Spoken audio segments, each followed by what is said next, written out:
Halo, saya Handoko Wikiwargo dari Maestro Consulting Coaching dan Communicating untuk Anda semua dalam Serajum Live. Serajum adalah program Corporate Social Responsibility dari Maestro untuk bangsa Indonesia dalam rangka ikut mencerdaskan kehidupan bangsa. Serajum adalah singkatan dari Senin, Rabu, Jumat, di mana saat ini sudah dikemas. Setiap hari Senin nanti isinya dongeng, setiap hari Rabu nanti isinya adalah pembelajaran, maka disebut sebagai Web Learning Day, dan setiap hari Jumat nanti isinya adalah Inspire Movie, dikemas dalam judul Friday Night Movie. Baik teman-teman semua, ya kita akan mulai hari ini dengan sebuah materi. Izinkan saya menggunakan PowerPoint untuk presentasinya. Jadi sudah berapa? 249.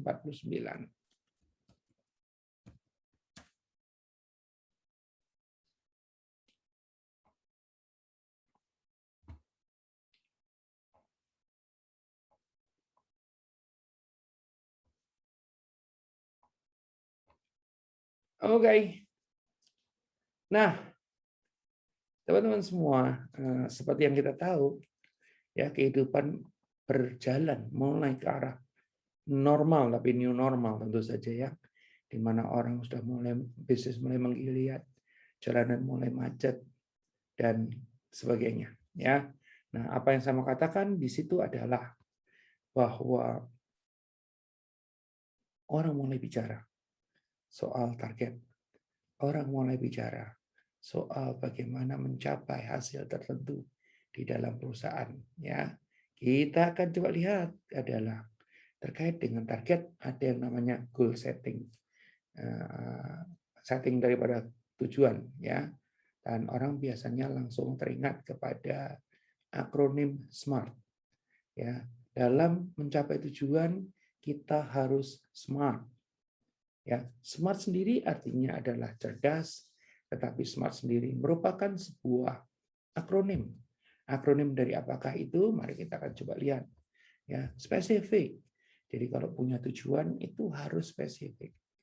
Ya, jangan tujuannya seperti yang sering saya jadikan ilustrasi adalah kalau kamu punya cita-cita pengen jadi apa? Oh, saya pengen jadi anak yang berguna buat nusa dan bangsa.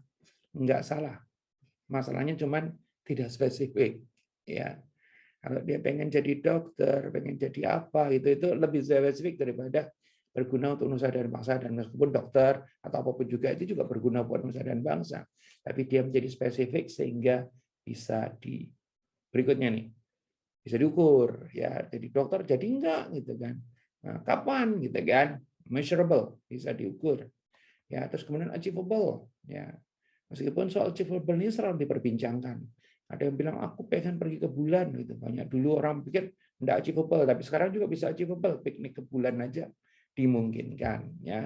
That's achievable. Nah, relevan juga. Jadi kalau kita punya goals itu harus relevan benar-benar dengan jangan di satu bidang misalnya urusannya bisnis tapi tujuannya adalah ya benar masuk surga adalah tujuan gitu kan. Tapi kalau di dalam bisnis kan bukan tujuannya masuk surga, sebetulnya untuk mencapai hasil tertentu. Dan timely, ada batasannya. Jadi orang suka bilang bahwa SMART adalah specific, measurable, achievable, relevan, dan kemudian timely atau time bounded. Ya, dan tidak banyak yang melakukan ternyata. Nah, yang menarik adalah apa? Di tengah nggak banyak melakukan, itu kami banyak mengajarkan tentang ayo. Punyailah goals yang smart, specific, measurable, achievable, relevan, dan timely atau time bound. Ya, jadi misalnya saya pengen jadi dokter, atau jangan pakai dokter di bisnis. Saya pengen mencapai penjualan 1000, ya, sudah ada angkanya, spesifik mencapai penjualan jumlahnya 1000 dan achievable, 1000 itu bisa diraih dan relevan karena penjualan terkait dengan bisnis itu menjadi penting. Kapan? By the end of this year misalnya. Jadi ada waktunya khusus. Nah, itu pendekatan SMART. Nah, yang menarik adalah apa? Terkait dengan SMART. Namun SMART bukan yang akan saya bahas hari ini, melainkan metode lain yang disebut dengan FAST. Ada smart, ada fast. Fast, kita coba lihat mengapa saya bahas. Nah, kita akan masuk materi ya. Jadi pesan sponsor dulu ya. Materi ini nanti akan dipostingkan di kanal YouTube Handoko Maestro. Tolong subscribe, kasih like, kasih komen, sharingkan kepada pihak yang membutuhkan, dan pencet bell ya. Nah, kita akan coba lihat. Ada sebuah artikel ya. Ini masalahnya banyak lagi. Pada saat saya pilih tidak untuk terus kemudian oh itu wajib kudu harus begini enggak, tapi paling enggak Anda punya pertimbangan. Ya, ketika saya mendapatkan artikel yang berjudul When Fast Beats Smart, the Strategic Method to Goal Setting, ini menjadi menarik. Selama ini ngajarin smart, kenapa kok jadi ada fast gitu ya? Nah, ini juga buat kita juga sebuah bisa jadi alat pemikiran. Benar juga ya. Jangan-jangan ya dan sebagainya. Jadi kalau kita sudah punya satu, jangan terus kemudian bersikukuh. Kita coba lihat ada nggak pengembangannya, ada nggak sesuatu yang perlu menjadi pertimbangan lebih jauh. Ya, nah kita akan lihat jadi ini naskahnya ya. When Fast Beats Smart, the Strategic Method to Goal Setting, ini judulnya ya. Goal setting dulunya dilakukan dengan cara yang konvensional ya. Pemimpin mengadakan pertemuan one to one dengan karyawan untuk menetapkan tujuan perusahaan ya. Kadang-kadang juga pemimpin menentukan sendiri tujuan perusahaannya seperti apa. Pemimpin menginginkan tujuan perusahaan menjadi smart, ya specific, measurable, achievable, relevan dan timely atau time bounded. Tapi kebijakan konvensional tentang penetapan tujuan ini jarang menanyakan pertanyaan dasar berhasil atau nggak berhasil.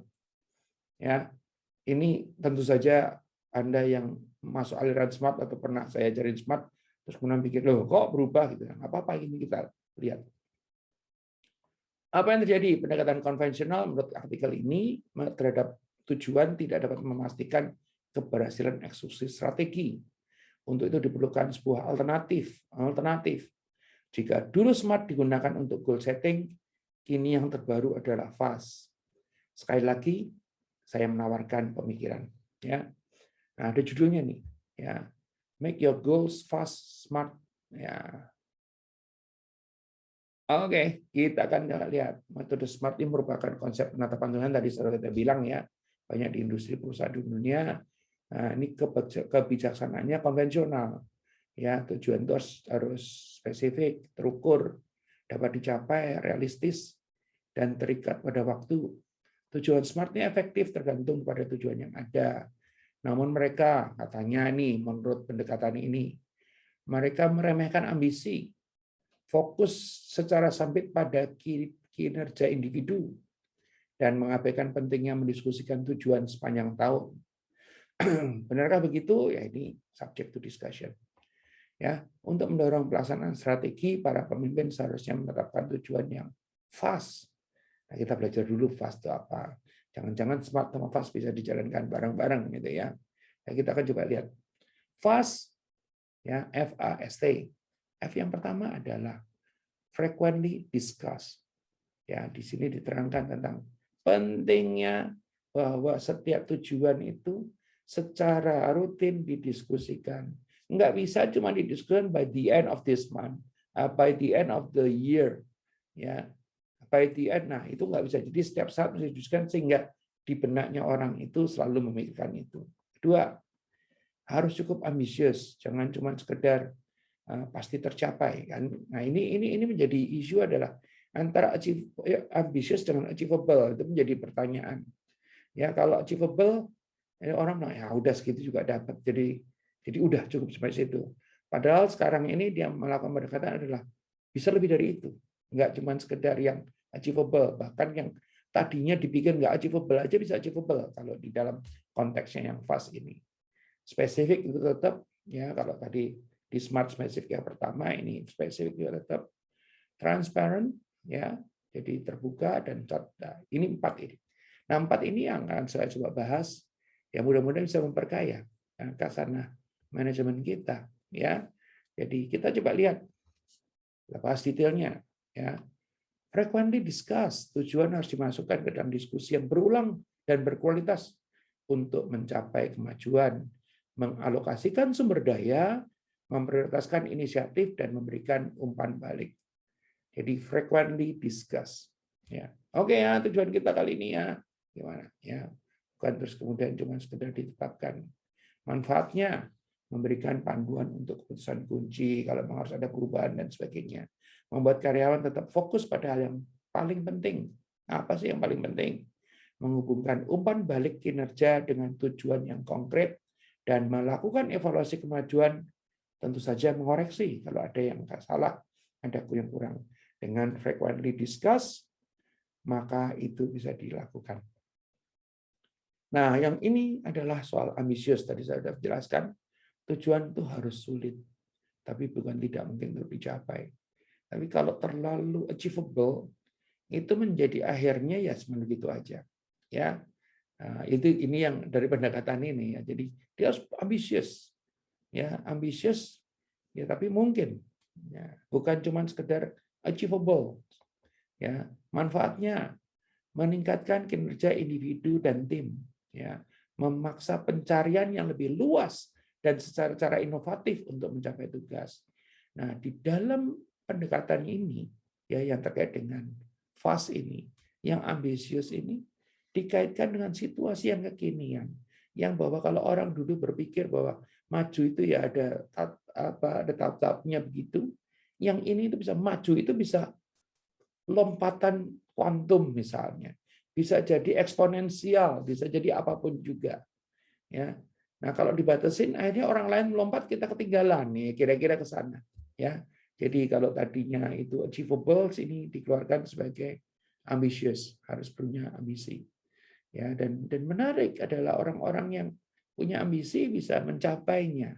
Ya, tentu saja karena apa? Yang poin nomor 2 tadi, memaksa pencarian yang lebih luas dan cara-cara inovatif untuk mencapai tugas. Ya, pada saat ini dengan perubahan teknologi dan dengan banyak hal yang baru, itu yang tidak mungkin menjadi mungkin. Oleh karena itu, fast menjadi pendekatan yang dipikirkan sebagai suatu hal yang menarik untuk dijalankan. Nah, ada lagi adalah apa? Spesifik, tetap aja. Ya, spesifik ini satu-satunya yang kalau ambisius dengan achievable menjadi beda cara melihatnya ya. Kalau spesifik ini relatif sama, tujuan diterjemahkan ke dalam metrik. Metrik ada hitung-hitungannya dan tonggak nyata yang mendorong kejelasan tentang cara mencapai tujuan, setiap tujuan dan mengukur kemajuannya. Jadi kalau enggak di ini nggak bisa diukur, sebetulnya di dalamnya ada unsur measurables-nya bisa diukur ya. Manfaatnya adalah mengklarifikasi apa yang diharapkan karyawan untuk disampaikan, membantu mengidentifikasi apa yang tidak berfungsi. Semakin tidak spesifik, semakin tidak ketahuan sebetulnya apa yang kurang, apa yang ini, dan kemudian yang tidak berfungsi pun tidak bisa terlihat atau tidak bisa ketahuan. Nah, teman-teman semua, that's specific. Ya. Nah, yang berikutnya lagi adalah yang disebut dengan transparan. Sasaran dan kinerja saat ini harus diumumkan kepada publik untuk dilihat oleh semua karyawan, kecuali tentu saja ada kecualinya. Kecuali untuk percakapan kinerja one-to-one. Jadi kalau kita bikin coaching atau pembicaraan yang konfidensial tentu saja tidak untuk diumumkan ya, tetapi bisa dilihat oleh semua karyawan. Jadi saya ketemu perusahaan-perusahaan yang kalau terkait dengan goals-nya, misalnya pencapaian penjualan atau akuisisi daripada customers dan sebagainya, itu terpampang jelas di dinding, ya, dan bentuknya digital. Jadi setiap kali ada pertumbuhan orang bisa langsung lihat. Setiap kali ada pertumbuhan orang bisa langsung lihat. Ya, ini contoh yang nyata. Jadi dari situ orang lihat, kita mencapai berapa. Jadi mungkin ya kalau itu kayak semacam dashboard, ya. Jadi kalau pengen mencapai misalnya 1.200 dalam setahun, terus sekarang sudah di bulan ke-11, terus kemudian 1.100 saja belum mencapai, ya maka ada semacam warning jadinya, masih jauh banget nih, gitu. Ya, ini yang transparan terkait dengan ya, terkait dengan tujuan. Nah, apakah transparan ini menjadi isu penting? Iya. Kadang-kadang ya, saya nggak bilang bahwa terus selalu begitu. Manajemen itu suka kalau kurang, itu suka dipampang, tapi kalau lebih suka enggak. Atau, misalnya katakanlah, harusnya sudah mencapai 11.000, ya, tetapi masih kurang, itu dipampang.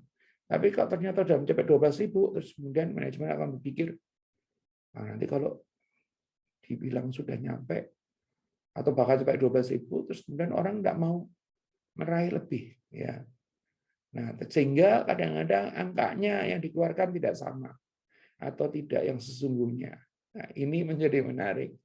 Ya, harusnya katakan berapa dan kemudian kejar kurangnya. Ya.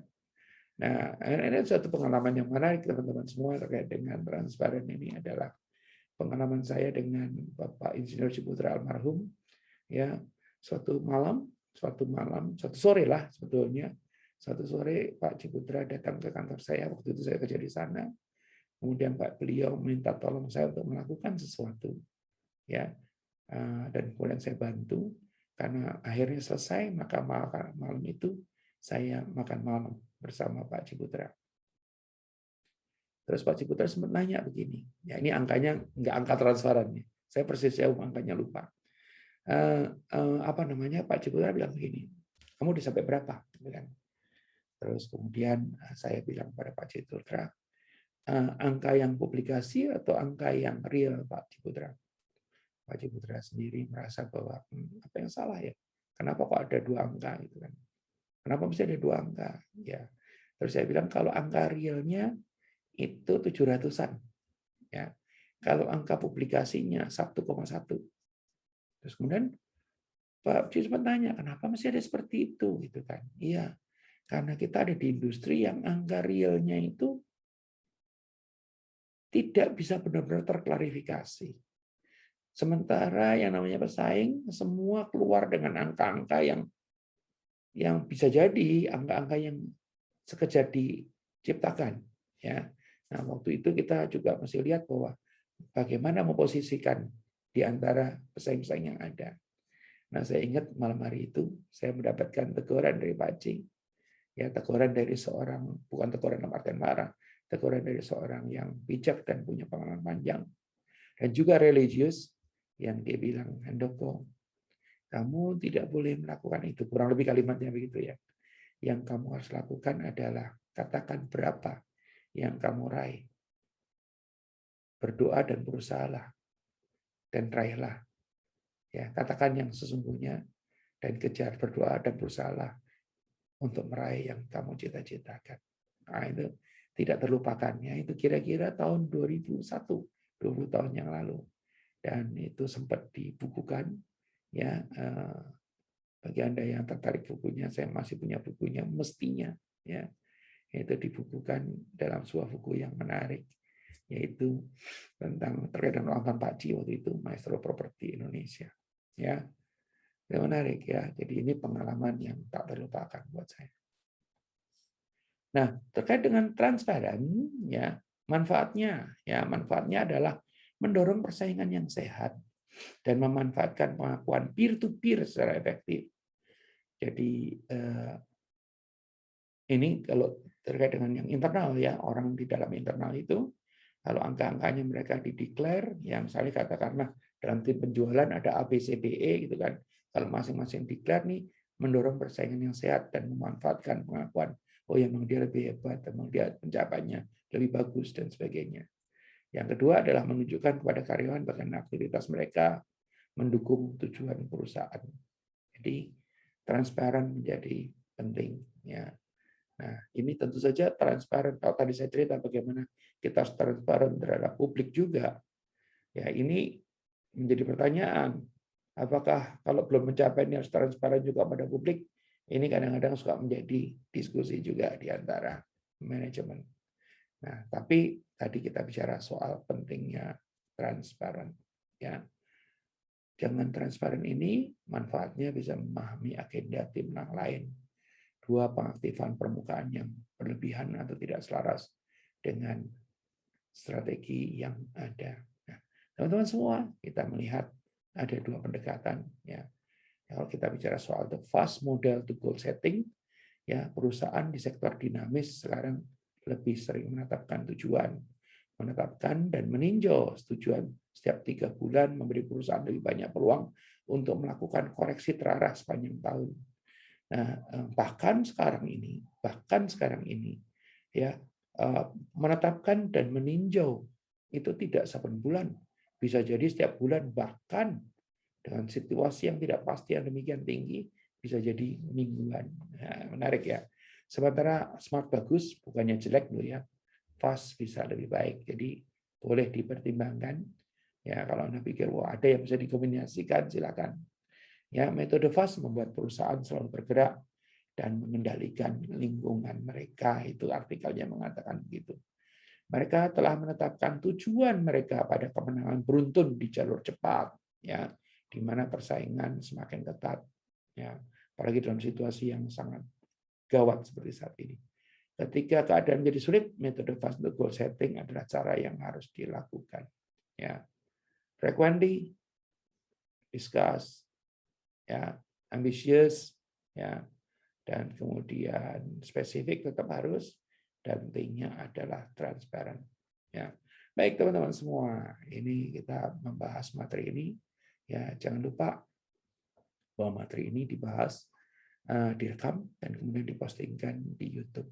YouTube-nya adalah Andoko Maestro, karena kanal YouTube itu berisi materi-materi yang sifatnya edukasi dan materi yang sifatnya inspirasi akan dicantumkan di Maestro Channels. Ya, jadi dua ini adalah kanal YouTube yang kita kelola dengan baik. Mudah-mudahan bisa memberikan manfaat kepada Anda. Nah, terus kemudian kenapa kami tidak jemu-jemu untuk minta Anda untuk subscribe adalah bahwa dengan subscribe maka Anda membantu kami untuk terus berlangsungnya program ini yang sampai hari ini sudah 249 ya. Jadi 249 bukan angka yang sedikit ya, tetapi dengan senang hati kami lakukan untuk Anda semua. Oke, dan selain subscribe jangan lupa juga pencet bel atau nyalakan lonceng. Ini akan mengingatkan Anda apabila materi baru diupload. Begitulah teman-teman semua materi yang terkait dengan hari ini, yaitu materi tentang ini. Jadi sekali lagi saya akan membahas bahwa ada pendekatan yang disebut dengan pendekatan SMART terkait dengan goal setting. Ya, kenapa SMART? Satu, memang harus cerdas dong, gitu ya. Ya, yang kedua adalah adanya akronim bahwa kalau mau bikin goal itu yang spesifik, ya, jangan goalsnya kami ingin lebih baik atau kami ingin menjadi yang terbaik. Nah, nanti bagian keduanya menjadi susah. Mengukurnya gimana? Ya, kecuali kalau memang terbaik itu bisa diukur. Ya, misalnya katakanlah ada parameternya. Ya. Terus kemudian SMART A-nya adalah achievable. Menurut pendekatan ini jangan bikin tujuan yang tidak achievable. Sehingga dengan tidak achievable orang-orang itu langsung sudah belum mulai sudah patah semangat berdasarkan pendekatan ini. Dan kemudian tentu saja relevan dan kemudian ada timely atau time bounded. Ya, SMART adalah pendekatannya. Kalau Anda belum pakai sebaiknya Anda pakai. Tetapi kalau nanti dengan adanya alternatif fast, Anda melihat jangan-jangan harus fast, gitu ya. Ini silakan. Jadi ini makanya materi ini kan materi yang menambah pengetahuan. Jadi kalau beda dengan kalau misalnya saya masuk ke klien.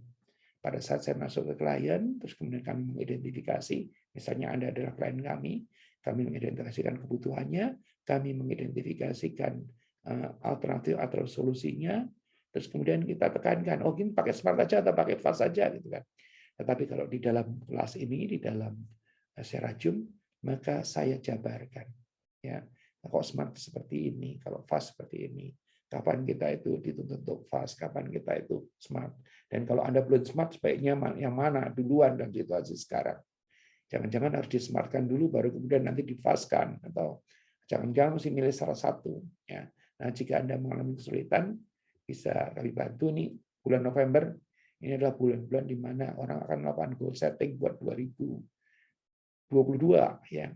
Nah, minggu depan kami sudah punya 2 klien ya yang minggu depan. Minggu ini sudah eksekusinya di minggu kedua, minggu ketiga yang bicara tentang goal setting. Jadi pasukannya dan juga para pimpinannya jadi berupa dua event, pasukan dan pimpinan ya. Baik, teman-teman semua, itu smart versus fast ya. Dan yang fast tadi apa sih fast itu? Ya fast dalam artian yang harafiahnya adalah cepat ya. Kalau tadi cerdas, ini cepat ya. Di dalam fast yang ingin disampaikan adalah F pertama adalah frequently discuss. Jadi kalau punya tujuan itu harus selalu didiskuskan secara frequently ya. Kalau tujuannya itu angka tertentu, terus kemudian sudah di-chopping, dipotong-potong, maka mungkin juga pendiskusiannya perpotong, ya, dalam hitungan bulan, dalam hitungan minggu, ya. Tapi frequently discuss, sehingga dengan frequently discuss ini, kalau ada kekurangan, ada kesalahan, bisa langsung buru-buru dirapikan, ya. Apalagi situasi sekarang nih ya, di tengah perubahan yang tidak pernah berhenti, maka frequently discuss menjadi isu penting. Ya, yang A adalah ambisius. Ya, banyak orang di dalam situasi pandemi nggak punya ambisi. Hidup aja syukur, ya katanya. Ya, harus punya ambisi. Ya, ambisius ini harus merupakan sebuah peluang untuk mengatakan bahwa, kalau kita bisa mencari pendekatan yang kreatif, inovatif, yang tidak tercapai pun, yang katakanlah di dalam pendekatan sebelumnya yang not achievable atau unachievable pun bisa menjadi achievable. Jadi ambisius menjadi kunci penting di dalam pendekatan fast. Nah, yang tidak berbeda dari smart dan fast adalah S-nya adalah S spesifik. Ya, S spesifik. Jadi kalau mau punya goals ya spesifik ya. Kalau enggak diukurnya menjadi susah juga kan gitu. Dan yang menarik daripada pendekatan fast adalah transparan. Tentu saja untuk hal-hal yang memang boleh ditransparankan.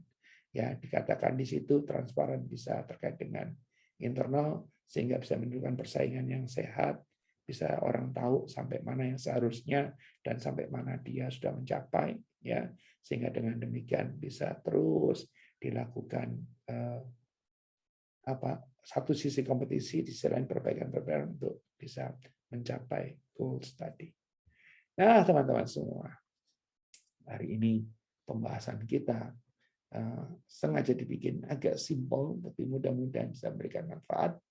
Bagi Anda yang belum jalankan smart, jalankan smart. Bagi Anda yang melihat bahwa fast adalah yang lebih cocok dengan Anda, jalankanlah fast. Atau bagi Anda berpikir bahwa ini dua-duanya bisa dipakai semua, ya silakan dikomunikasikan dengan kebijakan. Ya, bagi Anda yang butuh bantuan, maka dengan senang hati kami dari Maestro Consulting, Coaching, dan Communicating akan membantu Anda untuk mengidentifikasikan kebutuhan, mengidentifikasikan bagaimana goals dirancang dan kemudian bagaimana goals tadi akan diraih. Ya, dan tentu saja goals-nya either or atau and, ya, smart dan fast. Baik, teman-teman semua. Dari saya sementara itu, ya terima kasih. Nah, kita melihat bahwa sudah berjalan terus acara kita secara Zoom, dan setelah episode 250 akan ada perubahan format yang tentu saja tidak bukan ditujukan agar bisa memberikan manfaat yang lebih baik kepada Anda semua. Saya Handoko Wijnyowargo dari Maestro Consulting, Coaching, dan Communicating untuk Anda semua dalam secara Zoom Live. Thank you.